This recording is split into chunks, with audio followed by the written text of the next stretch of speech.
infinite possibility. On the longest night we search for the light, and we find it deep within. Open your eyes to embrace what is wise, and see the light of your own soul shine in. And enter the night, and you'll find the light that will carry you to your dreams. Enter the night, let your spirit take flight, the field of infinite possibility. Wrap up in the cloak of starry darkness, my child, and you'll find the center of all things. For from this place of the deepest dark space, life eternal does spring. Enter the night, and you'll find the light. Enter the night, and you'll find the light. Enter the night, and you'll find the light. Enter the night, and you'll find the light. Enter the night, and you'll find the light. Enter the night, and you'll find the light.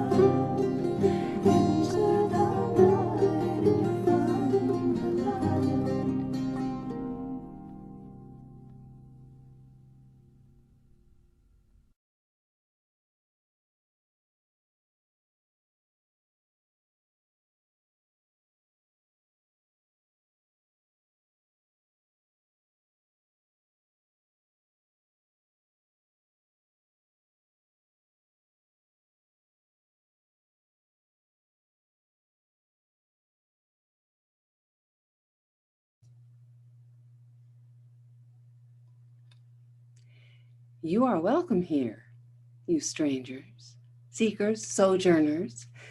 Welcome to step within this narthex made of nothing, to witness together this long night of the soul, and be in the beloved community that lives anew in the dark of space, in the light of grace.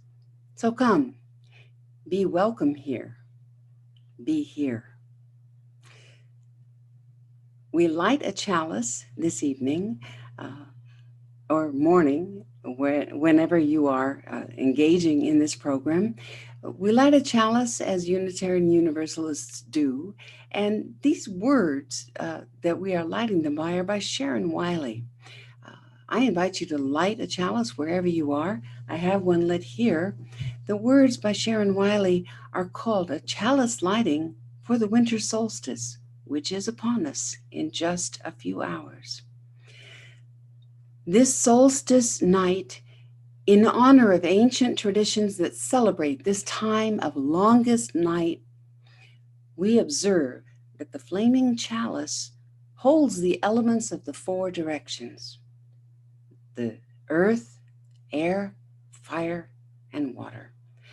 The lamp oil for earth, the air that feeds the flame, the fire we light, and the chalice itself, the cup, the symbol of water. We light our chalice and reflect on the light we need to guide us through hard times, the light of our shared faith, the light of our loving community, the light of love, joy, and hope. And now the chalice is lit, the congregation is gathered, and Red River Unitarian Universalists welcome you to this virtual church.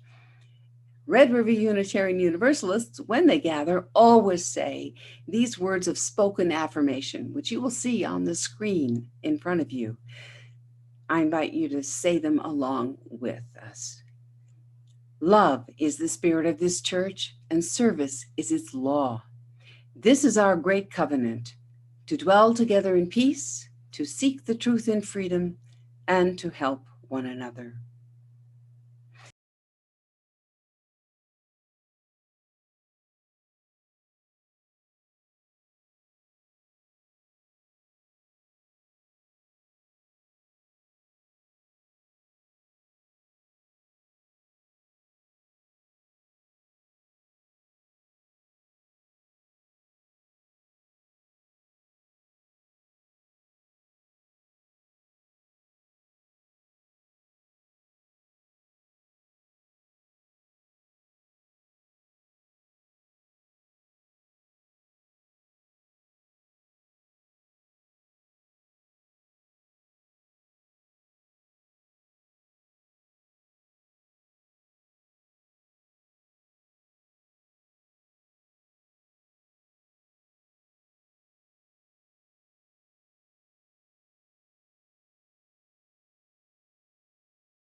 The opening thought for today's program is this words from an interview with Neil deGrasse Tyson. He gives a lot of interviews, so I'm not sure which one this is from, but he is talking about dark matter and dark energy.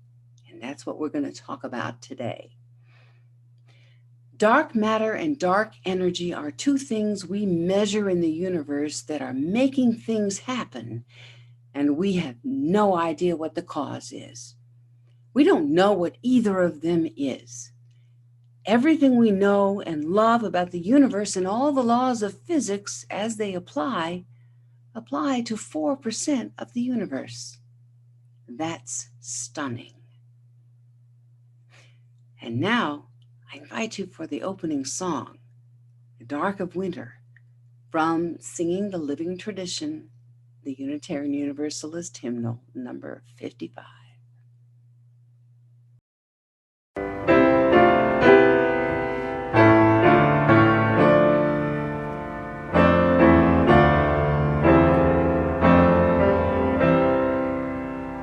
Dark of winter, soft and still, your quiet call surrounds me.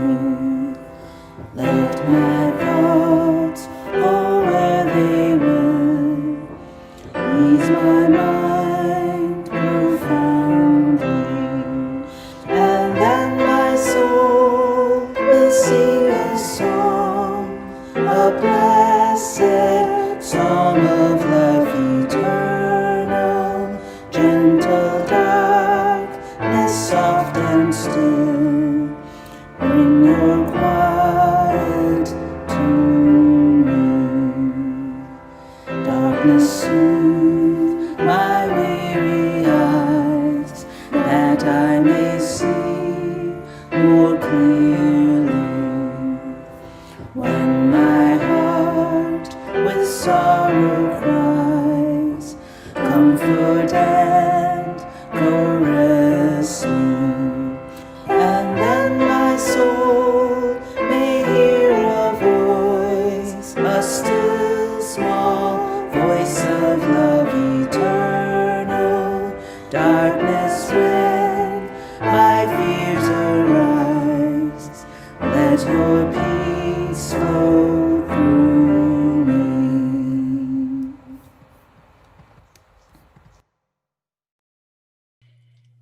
Our first reading is, fittingly enough, from St. John of the Cross's Dark Night of the Soul.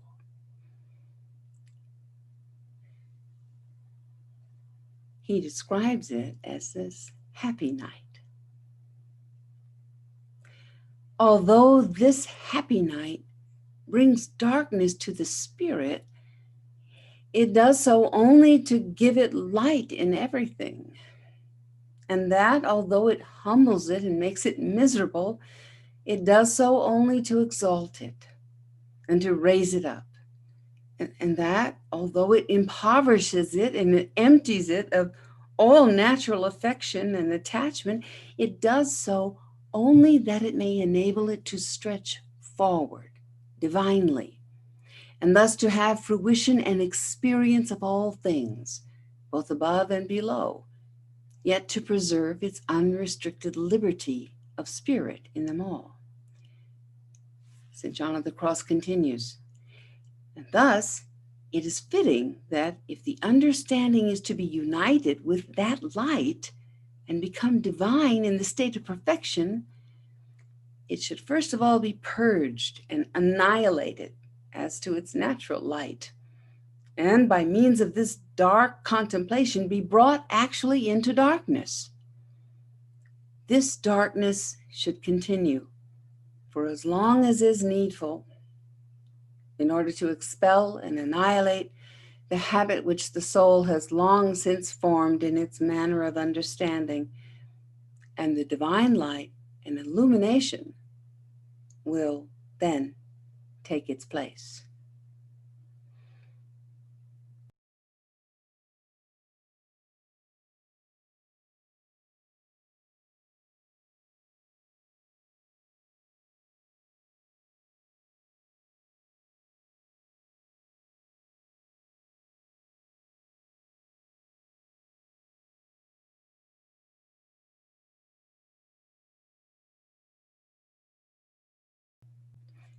And with these paradoxes in mind, we now enter a time in the program which is just we call practices. Sometimes it's meditation, sometimes it's prayer, sometimes it's simply reflection. Today, it's a time of meditation with more words, because we do enjoy our words, but more words that we are using now to reclaim a sense of appreciation for darkness, because we've all been oriented toward light so heavily, the way we are made, that now I want you to enjoy some words by Denise Levertov that will enable you to perhaps appreciate what darkness in this dark night has offered you in the past and may offer you now. So you may want to simply close your eyes or put them at half rest to take a moment to think what darkness gives you in this moment now.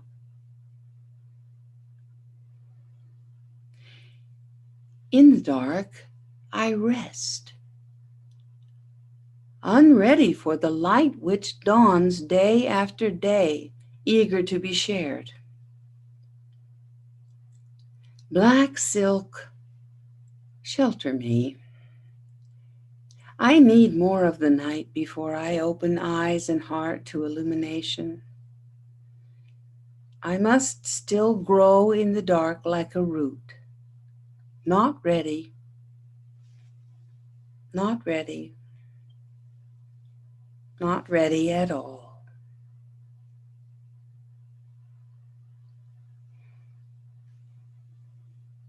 And now, if you need a few more moments, enjoy those moments with this music.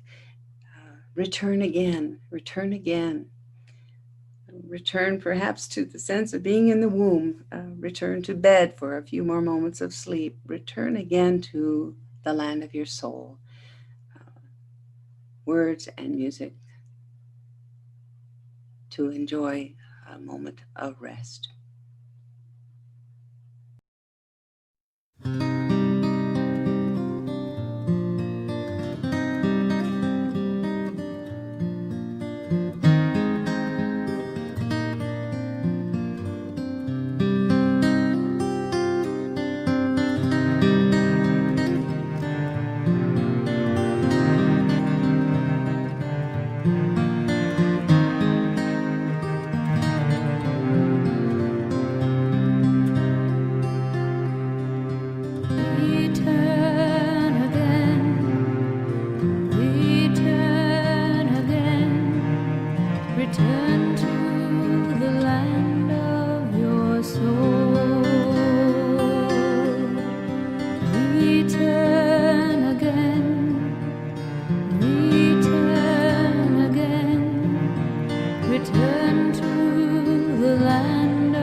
Return again.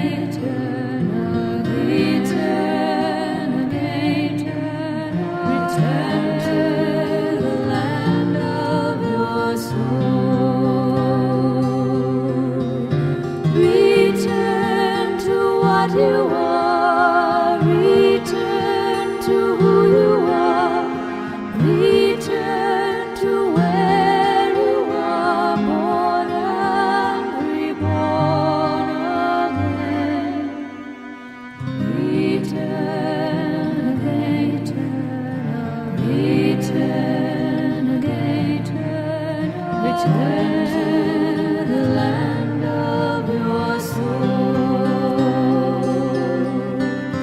Return again, return again, return to the land of your soul.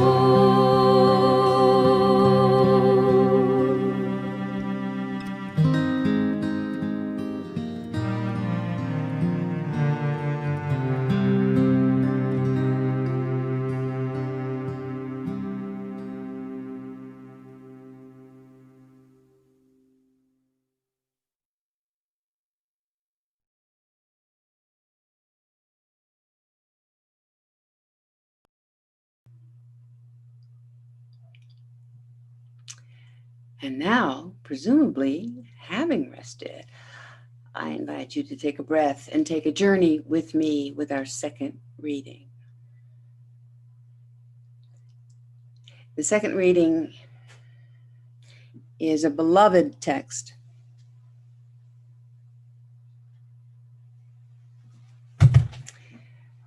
Whether or not you've had children in your life, you need to know this text. And so I invite you to find it. I'm not going to leaf through it and show you pictures like people do. They're marvelous pictures.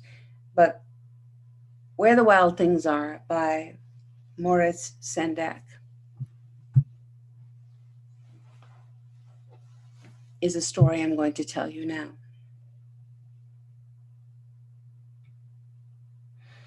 The night Max wore his wolf suit and made mischief of one kind and another, his mother called him Wild Thing, and Max said, "I'll eat you up."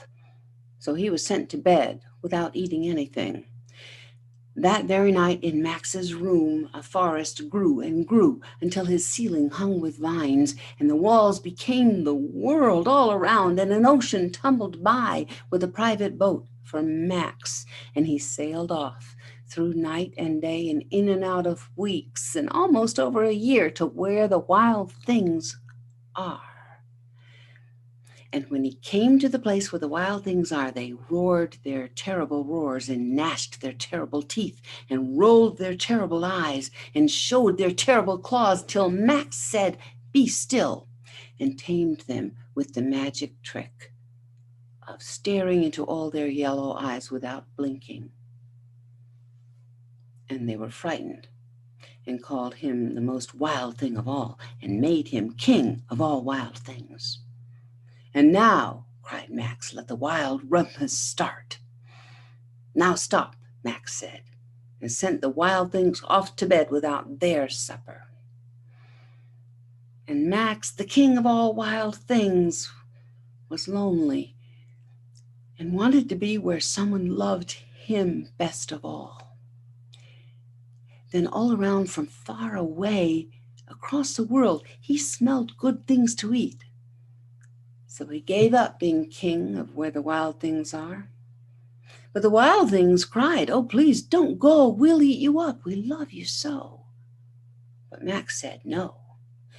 And the wild things roared their terrible roars and gnashed their terrible teeth and rolled their terrible eyes and showed their terrible claws. But Max stepped into his private boat and waved goodbye and sailed back over a year and in and out of days and weeks and through a day and into the night of his very own room, where he found his supper waiting for him, and it was still hot.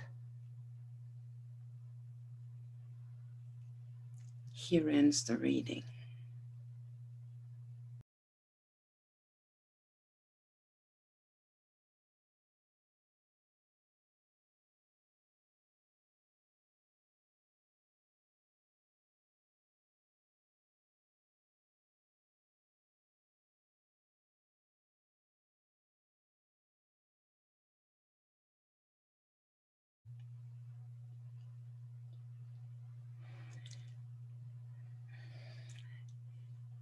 My denomination, the United Church of Christ, has adopted the saying, "Never put a period where God has put a comma." In the Bible, when God said, "Let there be light," I'm not sure God was done talking about light and dark and all that we know and don't know about each, because we do love the light. And yet now scientists have discovered that 2/3 of our universe is dark energy. That's what's keeping us going. It's what's keeping the universe accelerating in its expansion. So, literary quiz. What does St. John of the Cross have in common with Max in his wolf suit? I submit they are both descriptions of long, dark nights of the soul. And so when talking about darkness and dark energy, I am trying now to decenter whiteness as a virtue, as a goodness. I am trying to decenter and demystify whiteness, and that's been conflated with pigment and race and lightness and goodness and godness. I'm trying to open up a space for darkness and blackness as rest and energy and good qualities. Pigment is not the same as light. White is not the same as good. I am right now actually tormented by my unbearable whiteness of being. We know that there are different kinds of light. Right now, luminol, if you watch crime shows, luminol's a kind of light that you wouldn't want to encounter. It shows you the crime scene. Light and vision is what gives us the sin of colorism and racism.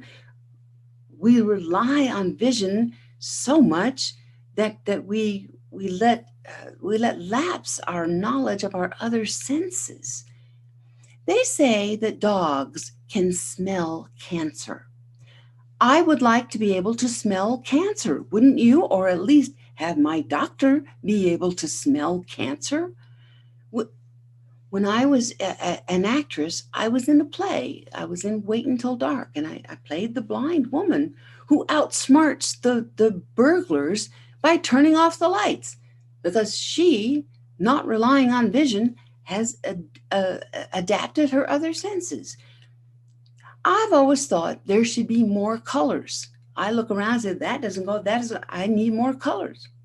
I read once a science fiction novel in which there was a color that was blacker than black. That color was called fulligan. And if you wore a cloak made of fulligan, you'd become invisible.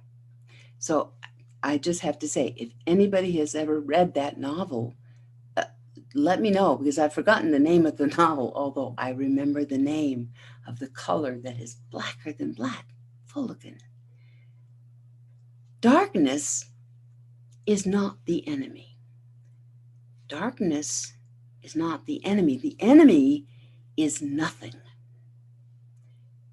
In fact, I've learned new words as I proofread on the side.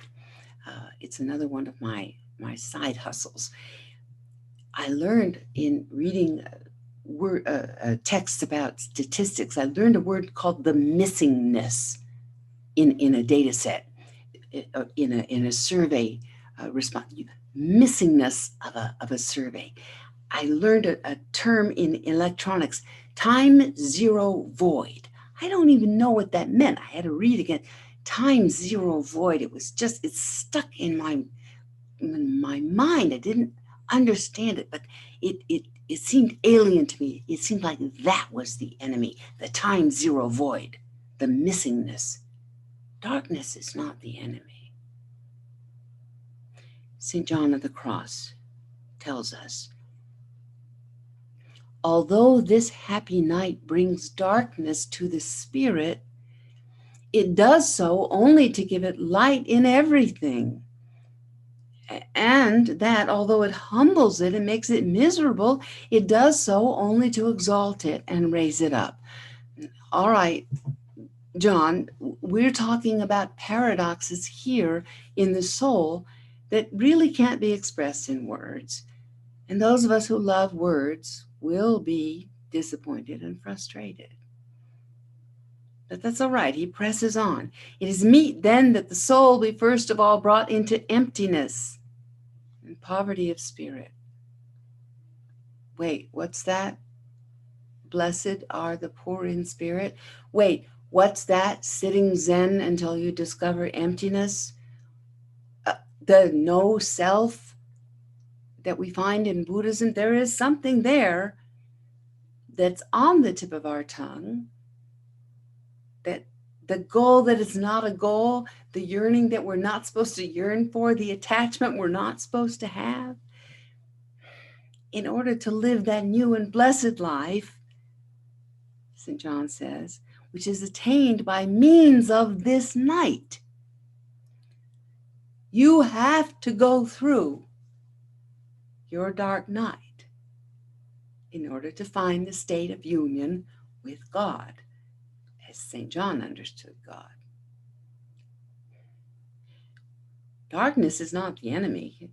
Perhaps it's our fears and desires and attachments that live in the dark, those that gnash their terrible teeth.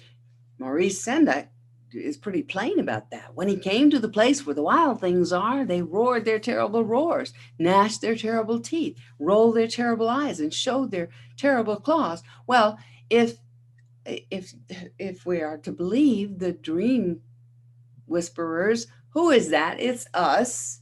It's our self-conscious and subconscious.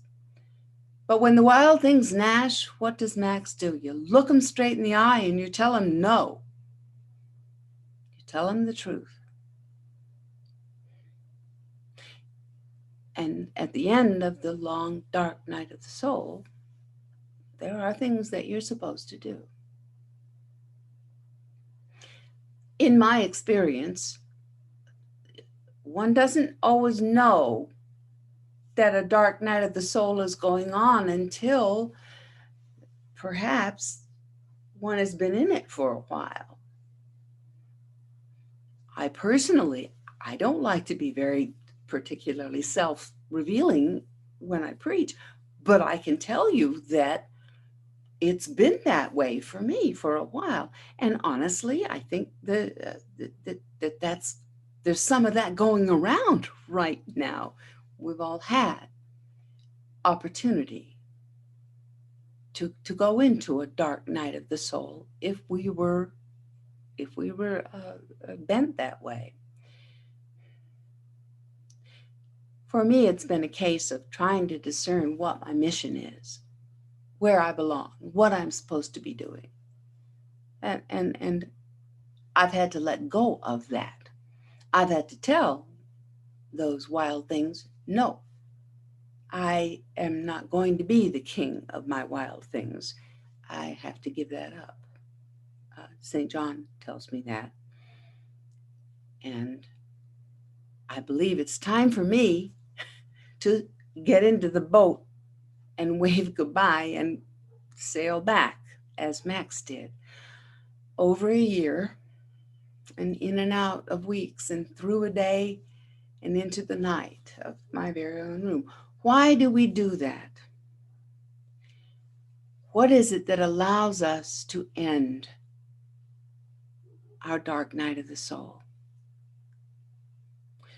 Well, for St. John of the Cross, in a mystical, religious sense, it is because we believe that there is a mystical union with the divine to be had. If that's your theology or that's your spirituality, then that will call to you. If it's less explicit than that for you, then perhaps this calls to you. In the dark night of the soul, we are here. Max, however, wants to be where someone loves him best of all. And if nothing else, those are the people in the world. And perhaps for you, it's God or your higher power, or it's simply the community of human beings. So God or humanity calls you. to go back to your very own room, where, with any luck at all, you'll find your supper waiting for you. In the beginning, there was nothing, it says on your program. Then God said, "Let there be light," and there was still nothing, but you could see it. Never put a period where God has put a comma. God said, "Let there be light," and then God said, "Let there be darkness." And now there was something. Let's celebrate that something. The dark night of the soul is a necessary night. But once we give up being the king of all the wild things, the sovereign of all our desires, the queen of all of our dramas, perhaps we realize that there is a place of union with the divine, however we understand it. And it's simply this: it's where someone loves us best of all.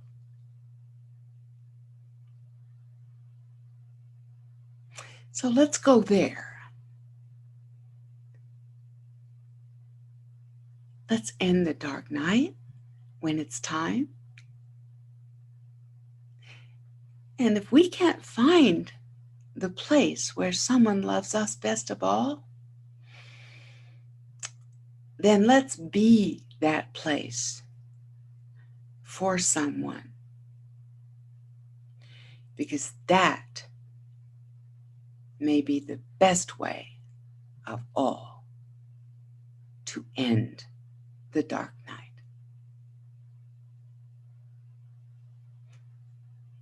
Amen and amen. Now, with this music, I invite you to honor the dark.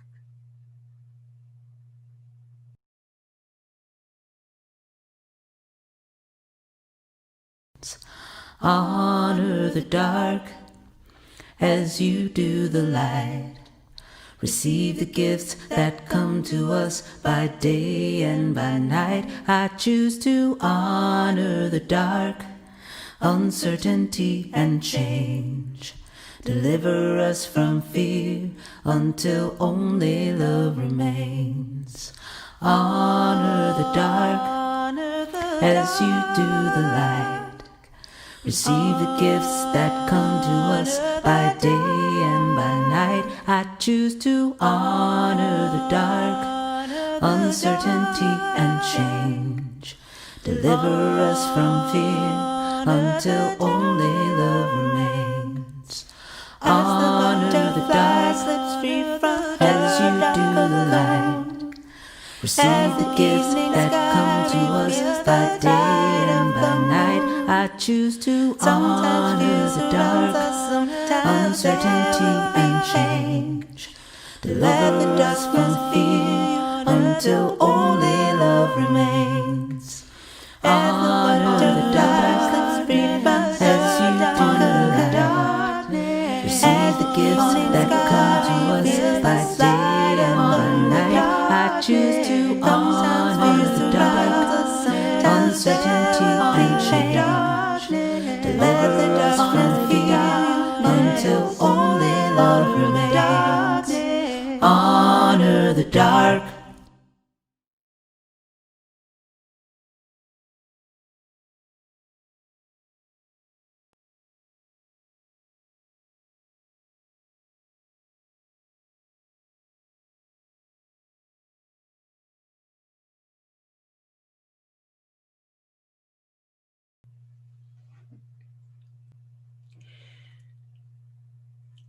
Our parting thought will be this, very briefly. Night is a time of rigor, says Isaac Bashevis Singer. A time of rigor, but also of mercy. There are truths one can see only when it's dark. And now, if you're watching this, experiencing this, sharing this with others in the premiere, you're invited to continue sharing with Red River Unitarian Universalists in the Zoom fellowship time immediately following. There is a link in the program that is right beneath the YouTube, right in the fellowship, or rather the Facebook, I believe. If you're watching this later on YouTube or Facebook, then please do contact Red River Unitarian Universalists through the website or the Facebook page. Find out what they're about. Learn how to become part of the sanctuary for religious liberals in the Southwest, and follow and share this community of faith. Now, please allow me to give you this benediction, a blessing from us to you for the dark winter. And now let the darkness soothe our weary eyes, that we may see more clearly. Let our souls hear the still small voice of love eternal. Let the peace of darkness hold us in the silent night of our most sacred self. Amen. And now we extinguish this flame, but not the light of truth, the warmth of community, or the fire of commitment. These we carry in our hearts until we are together again.